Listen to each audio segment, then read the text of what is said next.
Então agora sim a gente pode entrar no nosso primeiro método numérico, que é o método da bissecção.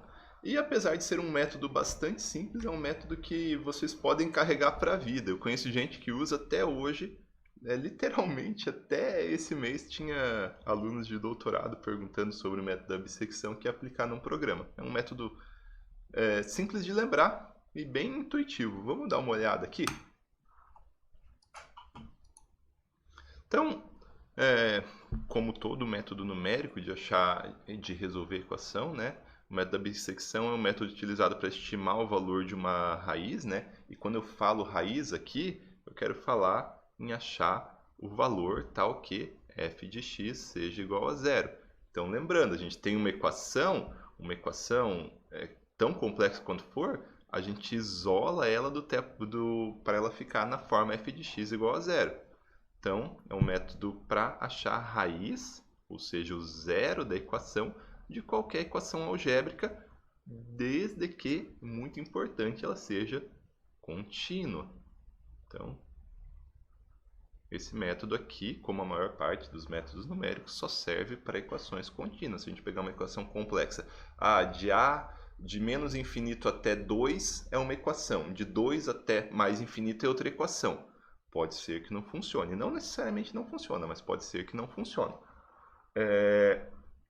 Ou algumas outras equações, né? Raiz de x não é uma função contínua em para todos os reais. Ela existe a partir do zero. Dependendo de como você aborda com o método, pode ser que ele não ache uma solução. 1 sobre x também não é contínuo para todos, tem um ponto de descontinuidade. Essas equações elas podem dar alguns probleminhas, mas é possível ainda resolver, desmembrar, fazer a procura de raízes depois e antes da descontinuidade, é possível.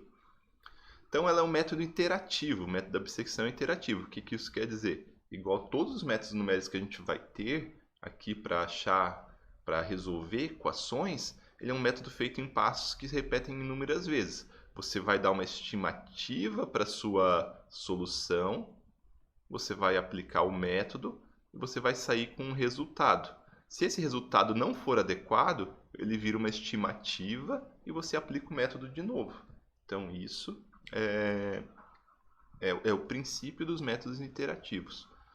Então, e agora o mais importante, né? O método da bissecção consiste em determinar um intervalo onde está a raiz e ir reduzindo esse intervalo. É um método muito legal.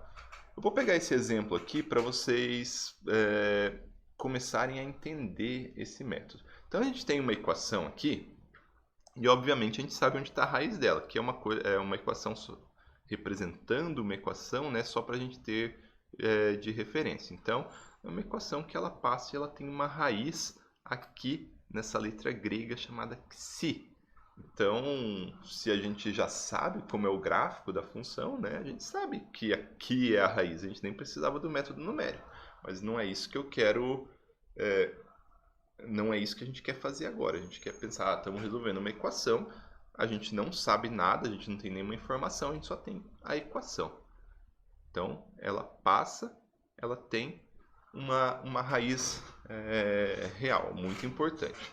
Bom, a primeira coisa que o método da bissecção faz é pegar um intervalo que você tem certeza que existe a raiz.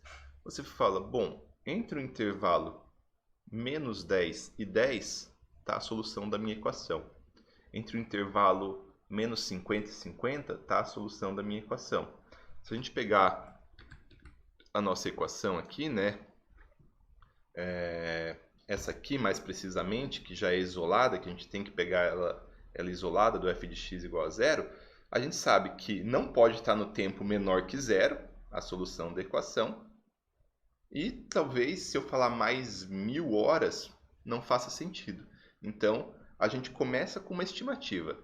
O resultado da minha equação está no intervalo entre 0 e 1000. Então, é um dos princípios do método. A gente sempre vai determinar dois pontos aonde a gente acha que o resultado da equação está dentro. Então, eu vou falar, aqui pode ser aquela equação, aquela própria equação ali que a gente está procurando o tempo. Então, a gente vai falar, o resultado da nossa equação está entre 1 hora e 1000 horas. Em algum momento, a gente vai passar, né, pelo f de x igual a zero, entre 1 hora e 1000 horas. Bom, como que a gente tem certeza que existe uma raiz de equação ali no meio? Se a gente estiver usando uma equação contínua, se a equação que a gente está trabalhando é uma equação contínua para todos os reais, em um momento a gente vai ter uma diferença de sinal, uma inversão de sinal. Em algum momento a equação ela tinha um sinal negativo, né? Ou, na verdade, o ponto aplicado na equação gerava um resultado negativo, e no outro ponto, você aplicando um outro ponto lá na frente, ela passa a gerar um resultado positivo. Ou o inverso também é verdade, né? A gente tem um ponto positivo e depois ele passa a ser negativo. Se ele passou do positivo para o negativo ou do negativo para o positivo, em algum momento ele não teve que necessariamente passar por zero, supondo que a equação ela é uma equação contínua, é necessário. Então, se houve inversão de sinal da função, do resultado da função aplicado, de x aplicado na função, houve essa inversão de sinal, necessariamente ela teve que passar por zero. Por isso que vale para funções contínuas. Se for aquela função descontínua, né, uma função composta, que o gráfico dela faz assim e depois assim, como que é? Aí não vale mais essa nossa premissa. Mas se a função é contínua, nossa premissa ela é totalmente verdadeira. Então, para funções contínuas, uma hora vai haver uma mudança de sinal. Então, se a gente pegar ali e falar na nossa equação, vamos supor que essa é aquela nossa equação do crescimento celular. A gente avalia a equação em x em tempo igual a 1 hora e deu negativo. E lembrando que vai dar negativo porque a gente está fazendo, né, a gente isolou e a gente está colocando um menos 400 aqui, então pode dar negativo. A gente não está vendo a população exatamente, né? A gente não está trabalhando com essa equação onde a população não poderia ser negativa, mas aqui com ela isolada, então pode ser negativa. A gente avalia em 1 hora e dá, por exemplo, menos 350. Avalia em 1000 horas, dá, por exemplo, 1500. A gente sabe que necessariamente em algum momento teve que passar por zero. Não tem como uma função contínua aí do menos 350 até o 1500 sem passar por zero. Certo? Então, o nosso intervalo AB contém a nossa raiz. E eu coloco AB incluso porque eu não falei nada, né? Mas poderia ser A0 ou B0. Então a gente pode colocar um intervalo aberto, né? AB, desde que A não dê a função 0 e B não dê a imagem 0 também. Então, dentro do intervalo AB, contém a raiz. É fácil, você pode pegar e testar o intervalo menos infinito, mais infinito. Se no menos infinito der negativo e no mais infinito der positivo, entre o intervalo menos infinito e mais infinito está a raiz da equação. Ou ao contrário também, no menos infinito deu positivo, no mais infinito deu negativo, ali está a raiz da equação. Bom, estamos com a nossa raiz ali no meio. O que o método do meio intervalo ou da bissecção, fazer uma secção no meio, né? O meio intervalo é mais fácil. O que ele diz? Bom, se você tem um intervalo que você tem certeza que a raiz está ali no meio, a gente pode ir reduzindo esse intervalo por uma metodologia bastante simples. Corta esse intervalo no meio. Cortamos o intervalo no meio. Então, nosso intervalo era o AB. A gente falou, vamos dar um valor x aqui e cortar nosso intervalo no meio. Agora a gente tem dois intervalos. Um intervalo entre x e b e um intervalo entre a e x. A raiz ela só pode estar em um intervalo. Ela não tem como estar nos dois. Quer dizer, pode ter múltiplas raízes, né? Mas a gente tem certeza que pelo menos uma raiz está no intervalo xb ou ax. Concordam comigo? Porque em algum momento, pode estar em x também, né? A gente pode ter dado muita sorte e ter colocado x exatamente em cima da equação, em cima da solução. Não é o que acontece geralmente. Vamos pular esse caso particular e deixar para programação esse caso particular. Mas, Em algum lugar, né, em algum dos dois novos intervalos, está a solução da nossa equação. Em qual dos dois intervalos está a solução da nossa equação? Bom, a gente repete o teste. A gente repete aquele teste simplesinho para saber se existe garantia de raiz no intervalo. Se existe garantia de raiz, obviamente está no intervalo que existe a garantia de raiz. Não está no intervalo que pode ter, inclusive, né? Essa função ela poderia ser assim. Poderia ter mais duas raízes aqui. Mas a gente tem garantia nesse daqui, a gente tem garantia que num dos intervalos tem raiz. Como que a gente vai fazer isso? A gente faz o mesmo teste de sinal. Então aqui, se a gente aplicar nessa equação, né, a gente tem o ponto A e o equivalente f de A. A gente tem o ponto B e o equivalente f de B. E a gente tem o ponto X e o equivalente f de x. Se a gente for fazer um teste de sinais, a gente tem que o f de A é negativo, o f de x é positivo e o f de B é positivo. Aonde que a gente tem uma garantia que houve que passou pelo x igual a zero? Pelo f de x igual a zero. Aonde a gente tem essa garantia? No intervalo AX. No intervalo AX, é certeza, não tem como não ter passado pelo f de x igual a zero, porque o sinal era negativo e o sinal passou a ser positivo. Em alguma hora virou zero. Aqui, por mais que a equação ela fosse essa aqui, a gente não tem uma garantia se a gente só souber os dois pontos. Aqui é positivo, aqui é positivo. A gente não tem uma garantia que nesse intervalo tem uma raiz, embora efetivamente tenha duas raízes. Mas a gente não tem uma garantia. A gente poderia reduzir o intervalo, a gente poderia dar outra estimativa de busca. Aí a gente acharia essas duas outras raízes. Mas enquanto que com o que a gente sabe até agora, a gente só sabe que nesse intervalo tem garantia. E aí o que a gente faz? A gente faz um teste. A gente pega o f de x, por exemplo. Esse f de x que a gente achou aqui, ele é suficientemente aceitável para ser a nossa raiz? Ou esse x, na verdade, ele é aceitável para ser a nossa raiz? Bom, ele é grandão ainda, né? A gente não colocou um critério de parada, mas ele é grandão ainda. Então não é. Vamos supor que não seja, né? Então o que a gente faz? A gente cancela esse intervalo aqui.